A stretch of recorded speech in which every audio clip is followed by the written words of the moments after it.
নির্বাচনের আগে সিএএ প্রসঙ্গে এবার মতুয়াদের নিয়ে শুরু হয়েছে রাজনৈতিক চর্চা। ভয়ের কারণে বহু মানুষ সিএএ এর জন্য আবেদন করতে পারেনি।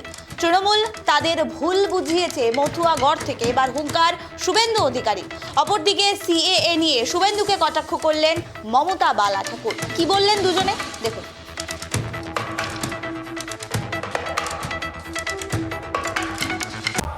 তারা সমাজকে ভুল বুঝালো, বললো আবেদন করলে তোমাদের ভাতা বন্ধ হবে, চাকরি বন্ধ হবে, তোমরা বিদেশি নাগরিক হিসেবে ডিক্লারেশন দিয়ে দেবে। বলেনি শুধু দলের লোকেরা নয়, বিডিও পুলিশও বলেছে যে আপনাদের সব কেড়ে নেবে, কেন আপনারা সিএতে অ্যাপ্লাই করবেন বলেছিল। তাই অনেকে আবেদন করতে গিয়েও পিছিয়ে এসেছে।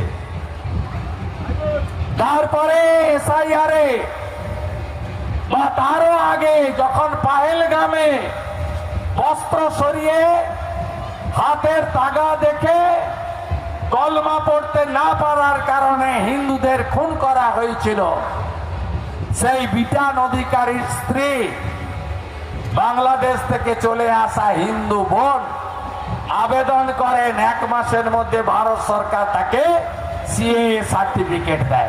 মতুয়াগড়ে এসে বলতে হয় তাই বলে। তারা এখন মুসলমান আর রোহিঙ্গা কোথায় গেল, তাদের সেই নামগুলো কোথায় গেল যে তাদের আজকে শুভেন্দু তো বলেছে 1.5 কোটি লোকের নাম বাদ পড়বে। আবার তাদেরই SC ST কয়েকদিন আগে বলল যে যারাই বাংলাদেশ থেকে যে ধর্মেরই হোক সেটা কোনো কিছু হবে না, যারাই বাংলাদেশি বাংলাদেশি তাদের ফেরত দিতে হবে।